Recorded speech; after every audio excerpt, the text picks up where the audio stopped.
Sam, I've told you this before, that not just the first time, probably for the first 2 years I knew you, I was scared of you. And I'm still a little scared of you, but not so much that I don't consider you one of the people that I am the most open and connected with. You're incredibly powerful. Thank you. You're also very at peace in your power. You like sit in it in ease. That's very intimidating. And obviously you're magical in many ways. I see through people super quickly, and I think that's why people like avoid contact. They dance like around they do you. the Matrix. They're like bending over backwards so I don't see them. But it is part of my gift, you know. I can't undo that part of me. For me, it just feels normal, but I get it because I've had people see me too, and I'm like, whoa, that's vulnerable. Right. Don't look there.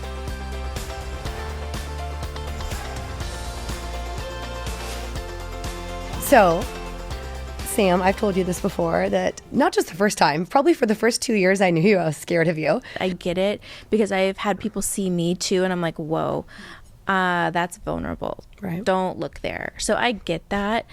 But I think what a lot of people miss is that I see it with so much love. Like I see through you, but with all of the love and compassion from like such a deep place. And so it's not scary, even though it can feel scary being seen. Right. Well, since we were just talking to Tracy and she's literally here. Yeah. This is my like trio of like love and magic and fierce sisters.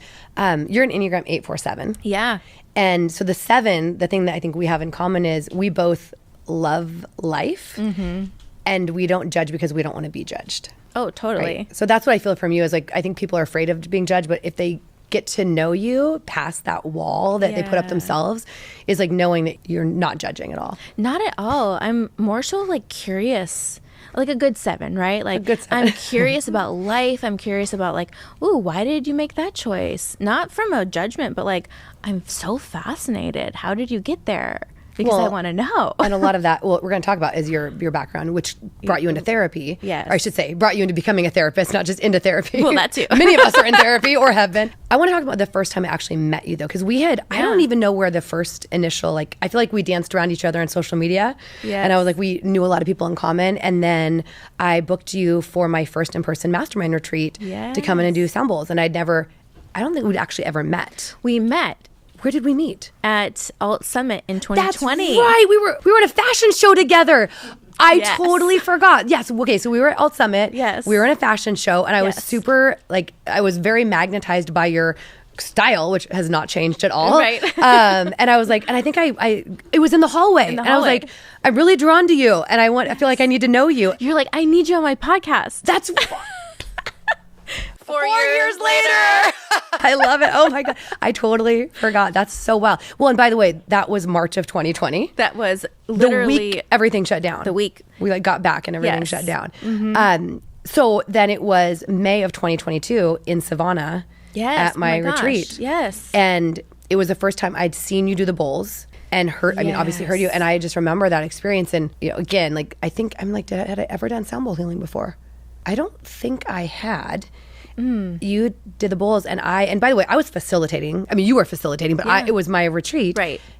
I, not joking, went into outer space. Like my soul left this planet. Bye. And then I came back in, and the coolest thing is, we'd been together all week, and you closed out the event. And when people shared when the women shared what came up for them, you channeled, and you're like, this is what this means. And even what I shared with you is like, I saw this electric blue light, or I felt like I was like shot into it like a lightning. We're going straight for the hardcore woo. Yeah. And you're like, oh, it's Archangel Michael. Michael. And I had not heard that name in probably 12 or 13 years since my boyfriend who passed, his uncle was a healer. Oh my gosh. And I don't think I knew that part. Yeah, they used to, when they open up meditations, they would pray or ask for protection from Archangel Michael. Yeah, that's amazing. I remember that retreat that I did for you so vividly, which is interesting because when I channel, when things come out, they're gone. Because it's just a channel. I'm just an open vessel for things, for source, for God, for spirits to work through me. But I remember so vividly, and I don't do this at retreats for everybody. I channeled for everybody there. The entire room. And there was every like single person. 17 or 8. No, it was almost 20 because even my team was there. Yeah, I remember every single person I had channeled a message for. And many of those people came back for more and wanted, once you get a taste of the channel, it's like, I want Once you more get a taste of the shamami. The shamami, yeah. Yeah, a phrase that I've coined for myself, a shaman mommy, because the work that I do is very shamanic. It's deeper than a lot of like the modern day spiritual work. Like you really have to be initiated into shamanic work. But I have the shamami name now. But yeah, many of these women, they were like, I need more of that. And I told you then, I'm like, I am eventually going to work with you. And just like it took me 2 years to have a session with you. It's like, and it's going to be 2 years later. I mean, you sit here and you're like incredibly styled and beautiful. And I was actually, as I was talking to my husband about what is your ideal like fashion sense, I was like pulling up your Instagram. I'm like this. Talk to me about this initiation, because you've lived a lot of life. Man, so many lifetimes in this body here, but many lifetimes before this. And this lifetime, my soul chose a very interesting path. I look at my like soul contract, I'm like, why did we do this one this time? Because I don't like it. Can we take that out of the contract? And we can't. But yeah, my soul chose a really interesting route this time, and I've lived a lot of life, but it's given me a lot of resilience and a lot of wisdom from a very young age. So I've had my psychic gifts and my spiritual gifts since I can remember, so, and probably before that, but I've been attached and working with them from as young as I can remember, is like 7 or 8, and it's just been a developed skill over the years, and many initiations with other shamans initiating me into certain practices, and that is like the highest honor of like getting modalities passed down to you from lineage and ancestors. It's so beautiful, and so I honor those very sacred in my heart. And then some of the soul initiations of, let's talk about a few of those, like ego deaths, a million of those. I mean, there's a few that you and I have connected over. I mean, you're a 3-time cancer survivor. 3-time cancer survivor. Like my husband. Yeah, it's wild, and I asked for it. And I didn't know at the time how powerful my words were, but I asked for it in a way of not directly like, give me cancer, please. But it was like, give me something so people can really feel that they can trust me in my wisdom that I'm going to pass down. Because I looked very young. I was, at the time, my first cancer diagnosis, I was 20, but I was in school for psychology, and I did then go on to be a therapist. But I looked so young, and I was like, I've lived a lot of life already at 20. I started living on my own when I was 16, but I was like, I need people to actually trust me. Like street cred. Street cred, yeah. And boom, cancer. And then I guess I wanted more, so my soul was like, we'll do that 2 more times. 3rd time's a charm. But what it did was help me understand like the presence of this moment, and it prioritized everything in my life.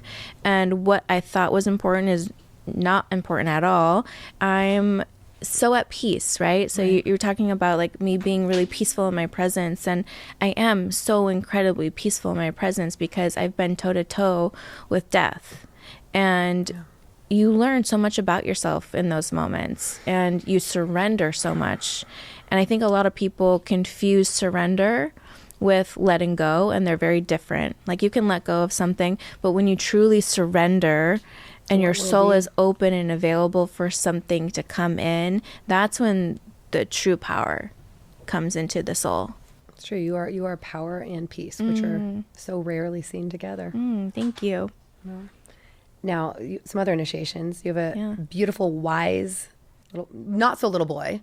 Oh my gosh, Queenie Winnie. I mean, talk about kids. Here you are at 20, and like saying, "Give me more street cred," and you're getting these life initiations. And then you become a mother to a very. I mean, it's not surprising. He's magical because he's your son. But talking about how the mothering experience has changed things. Wow.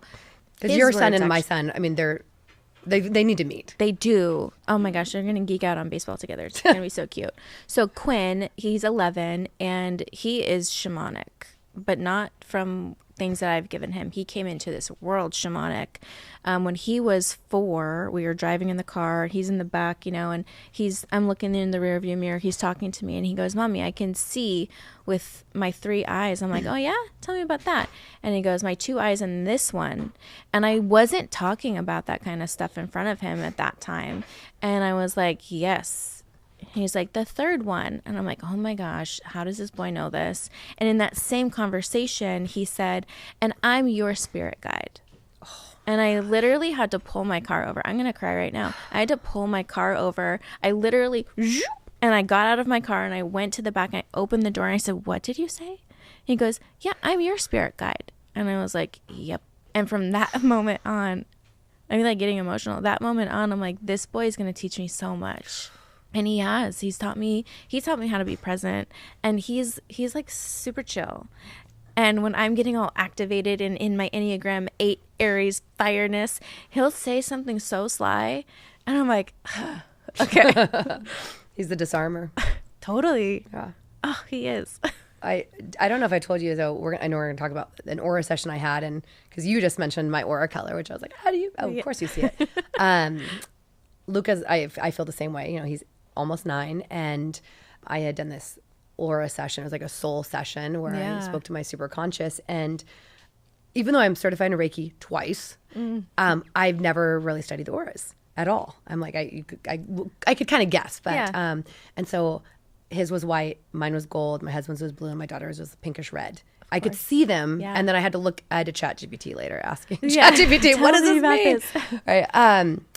But what came out immediately, like in that, is he's my teacher. Of like course. He's the most ascended. He's my teacher, and he has been my teacher. And so that night I was snuggling him, and I said, "Look, I had this. I called it meditation, so he could understand it. He knows meditation." And I was like, "I had this really deep meditation, and what came through is that you're my teacher." And he's like, "I know, Mom. Oh, I know." He does. And then I was being cute, and I was like, "So, what kind of student am I?" And he said with a straight face, he goes, "Mom, you're okay, but you really could be better." Wow. I'm like, oh. And these kids really know. I mean, and I'm claircognizant. He's very claircognizant, and because of the fires that we have gone through, and I'm like, a little novice compared to you, but because we don't shame them for the things that they see or the things they understand, and like now I'm like, let me explain what this is. Right. It's like when you have things drop in that there's no way you would know, don't question it, and so. It's so beautiful to like watch him celebrate and have confidence from it. And so now he says stuff like he guesses, like whatever. it's not a guess. He knows. He knows. And he says it. It's like, we're going to be there in 11 minutes. There's no GPS, right? He just always knows. Boom. And he's been doing these 10-year-old quiz cards. It's like what animal or what mammal flies? By the way, that's a bat, right? I'm like, I don't And he's know. asking V and stuff she should know. She's 5. He's like, what's 6 quarters? She doesn't know how much a quarter is. She's like, $1.50. And she just spouts it off, and I'm like, you're right. And to trust that knowing, which for most of us, we spent the first few decades not trusting it because we learned to not trust it, or I should say we were taught to not trust it, and then we have to undo that. Yeah, so much unlearning in the process of like really stepping into your power.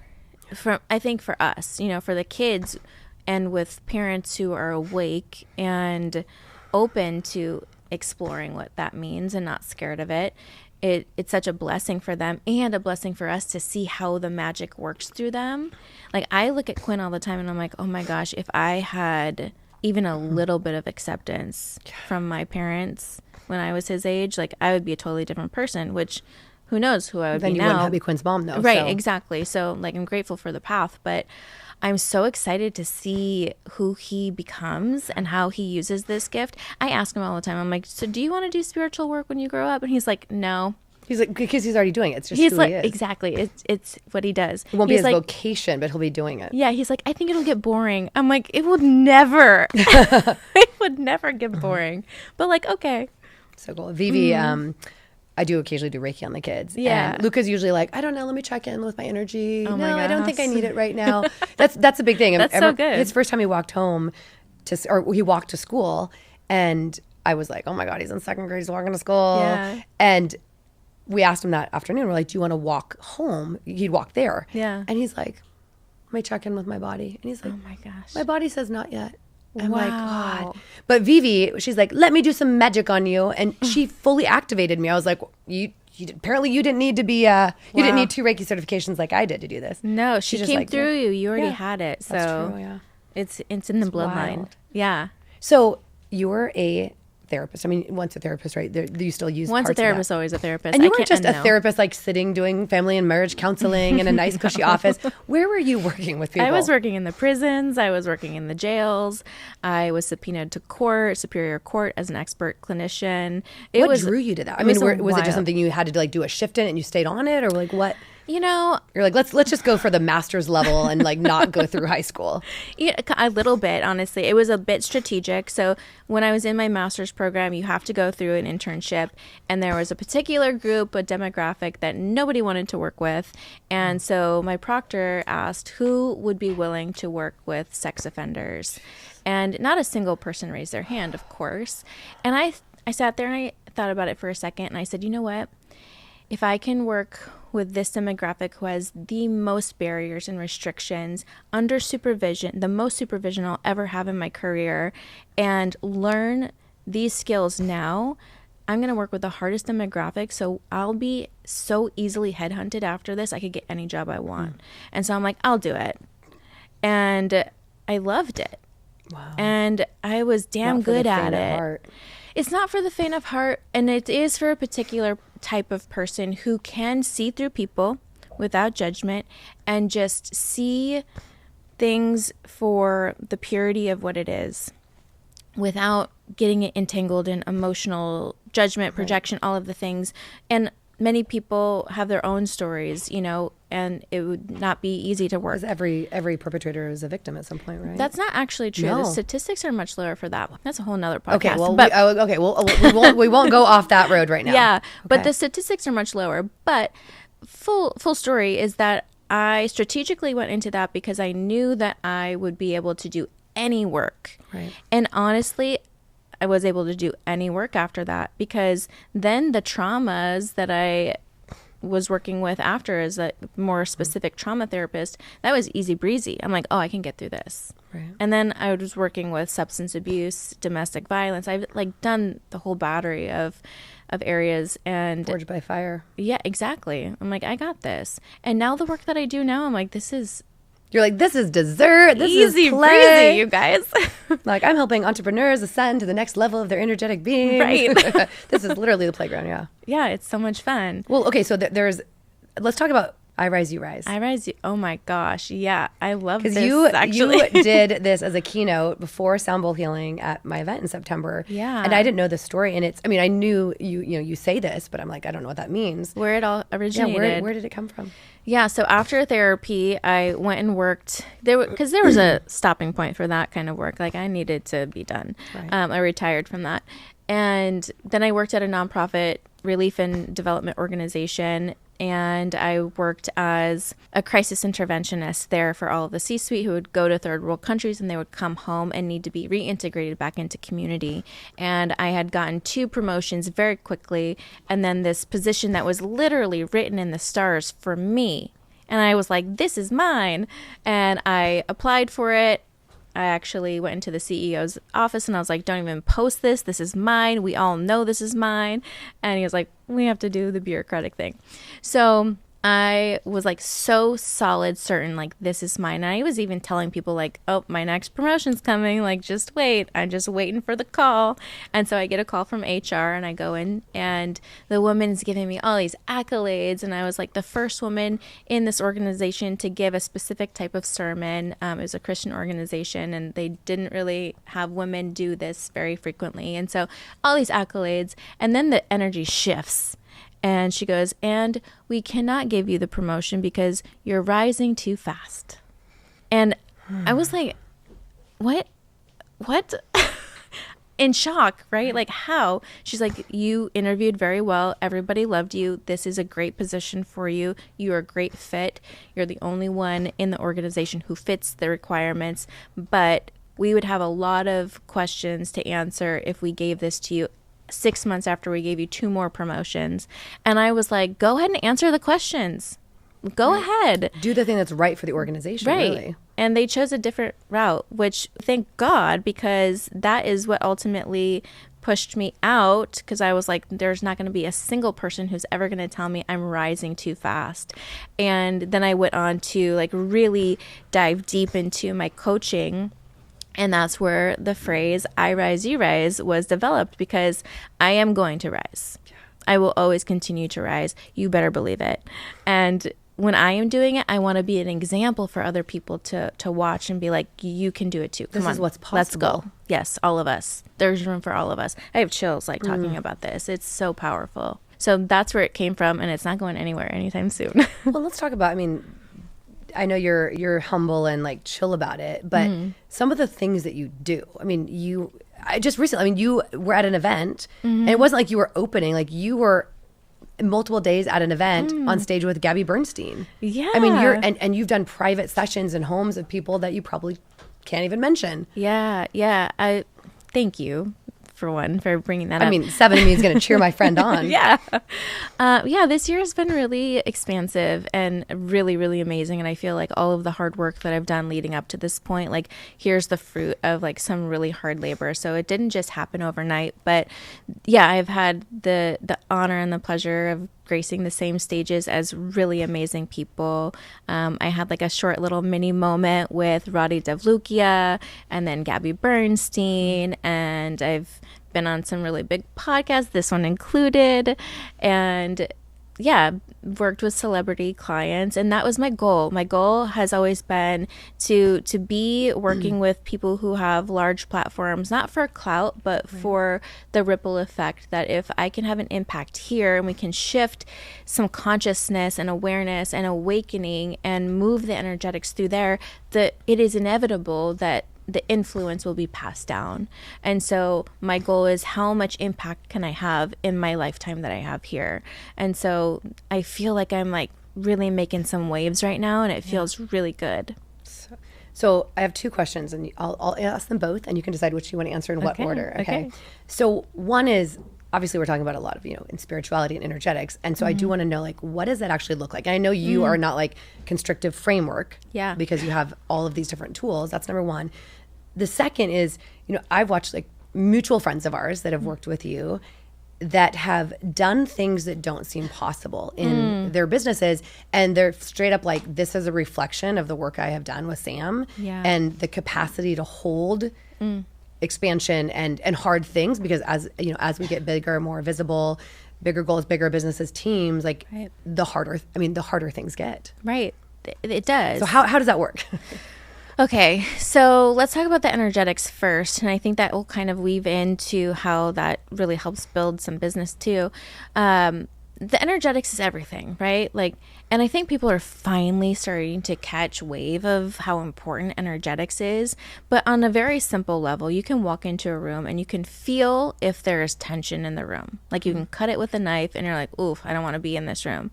Or you can walk into a room and you're like, I never want to leave. This is my favorite place. You create spaces like that. Like Pitch the weekend, it was amazing. Like, nobody wanted to leave. Like, we had to kick people out of the rooms. Like, you've got to go home now, right?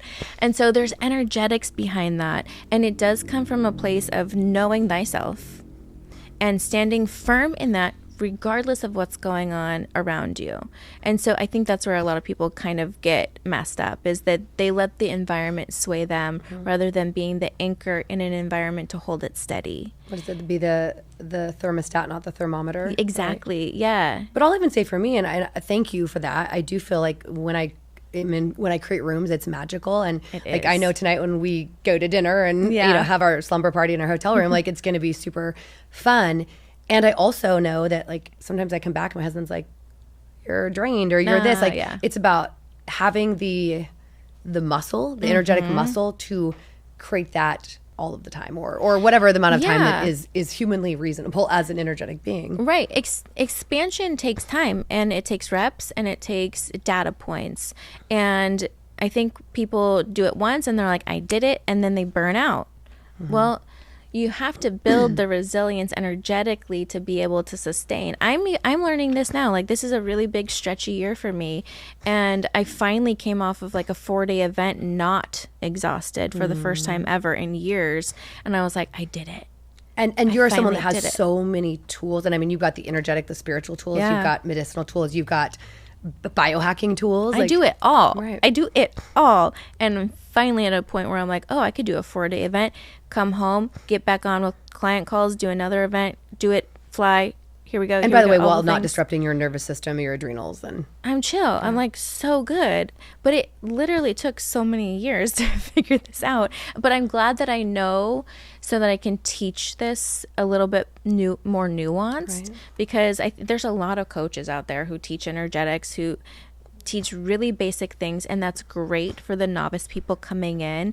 But what I'm talking about, when you want to build your business on strong energetics, it takes very specific application, and that's what I teach in my programs. when you're usually working with, high 6, multiple, 7-figure leaders that are like, all right, now how do we go from 7 to 8? Yes. I mean, that's because that's a big energetic expansion. It's not just Yes. strategy, Right. It's spiritual strategy, not just It's spiritual strategy. Yeah. Absolutely. Yeah. A client and a friend of ours, her business grew 380% this past year from the work she attributes from the work that we've done. Oh, absolutely. And it's because, you call in abundance, but then if you're not prepared to hold the abundance, it's going to get really heavy really fast, and you're going to fumble the ball. Right. And then be afraid to try it again. Yeah. Or think that you're not capable of holding that much, and so you don't try. And it's really about, no, you can hold it, but hold it for 10 more seconds. And this is where you need a shamami or, a guide to coach you through it. Like, you can do this. You're like it's like an energetic midwife, right? Yeah. Yeah. So walk me through, first of all, how you work with people, because obviously, I've said sound healing, coaching, like you have a lot of different modalities and experiences. Like, how do you do this? I'm also selfishly asking here because I know we're working together next year, and I'm like, what am I in for?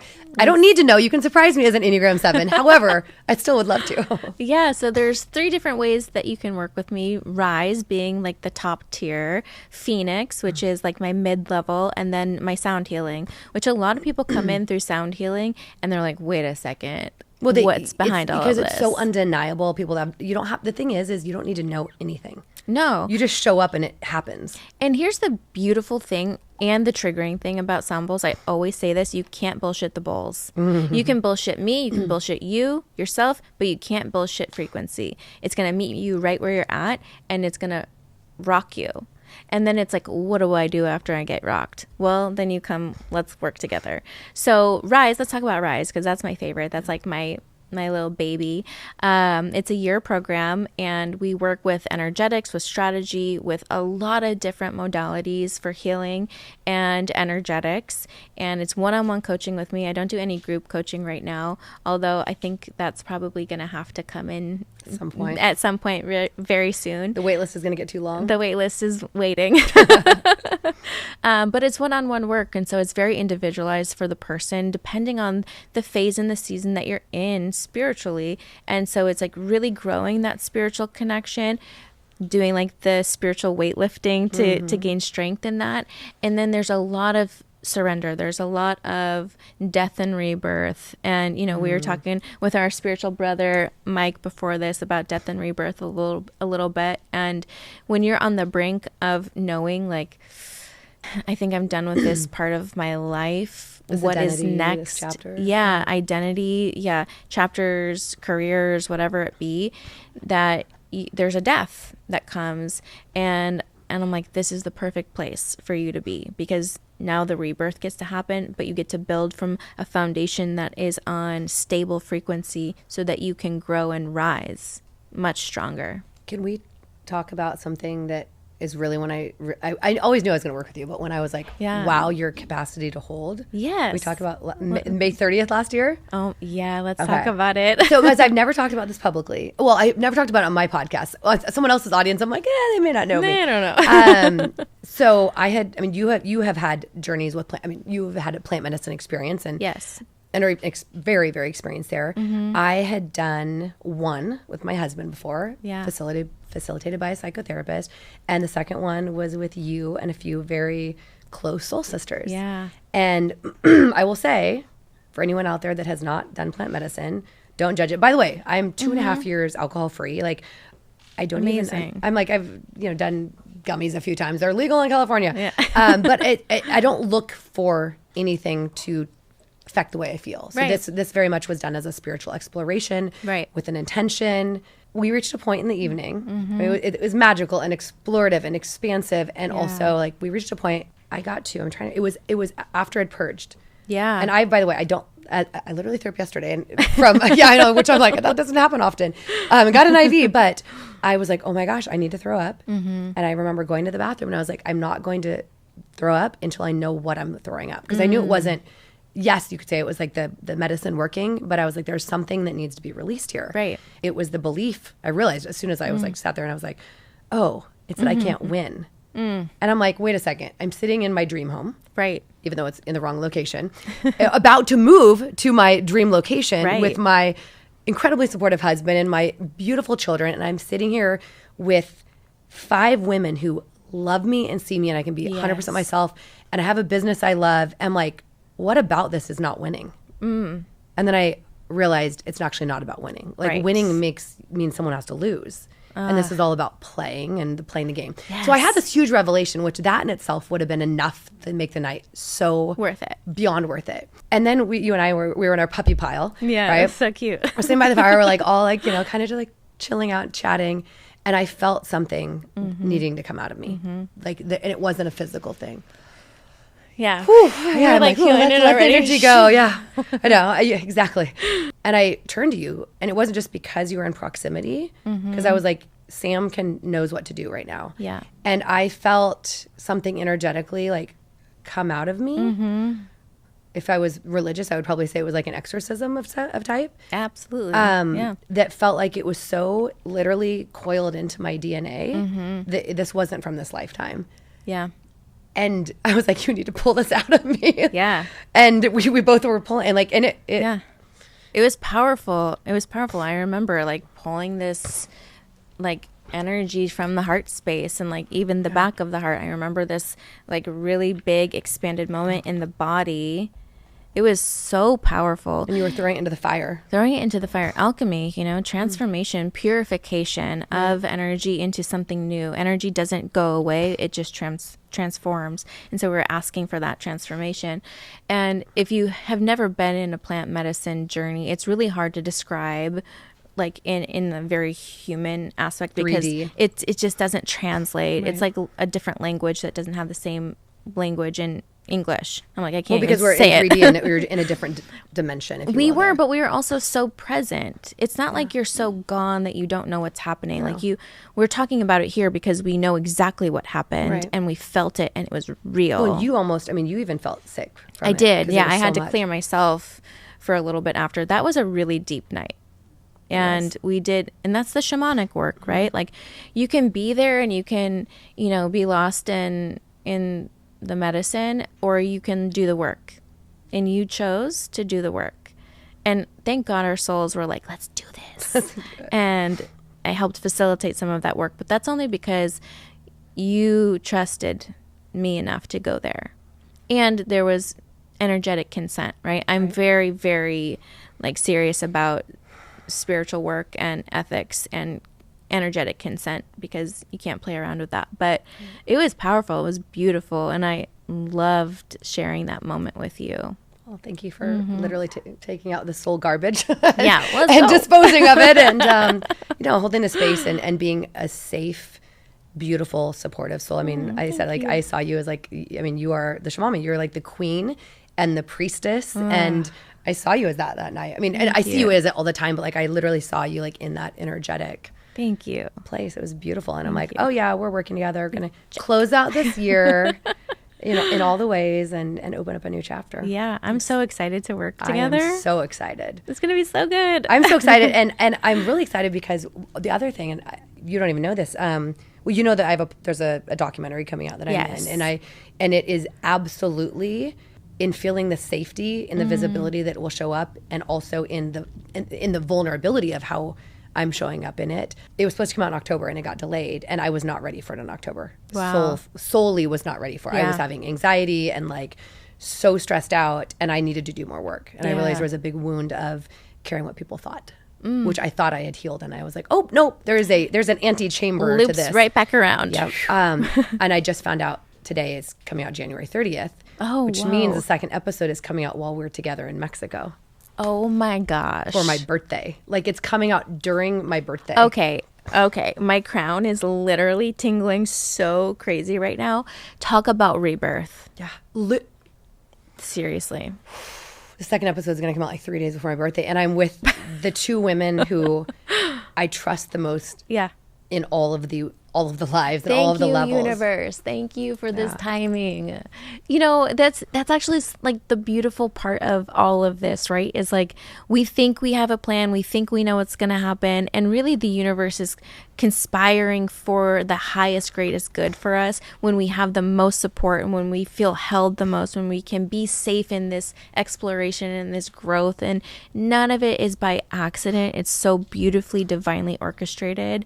And of course it's happening like this. You literally, I'm going to come to you guys for 3 days off We're of going it. to be fresh off locked of it. in, arm in arm, and like ready to go. I've always said if I'm going to battle with someone, it's going to be, or with anyone, with anything, it's going to be Tracy on one side and Sam on the other. And that's literally what's, I mean, I'm hoping I don't have to battle through this, but I'm ready. We'll see what comes up. Oh my goodness. Last question. Yes. What does becoming you mean to you? I think that with each breath, we have an opportunity to become more of ourselves. And it can be that simple. That it doesn't have to be this like digging out the trenches of an old person to then like find who I am. It doesn't have to be hard. It's in this breath, I am becoming me. I'm becoming more of my truest self. I'm becoming more of the evolved self. I'm becoming more of my conscious self, hopefully, you know. And if I don't get it right in that last breath, I have another chance of getting it right in the next one and becoming more of me. I love that. It doesn't have to be a new year, the first Monday of the month. It's literally just the next breath. Every breath. I love that. I love you. I love you. Oh my goodness. So much magic in 2025. So much I thought my magic. magical year was 44, but apparently that was just the prep. Oh, it's just the prep. It's the prereq. I love it. We're ready.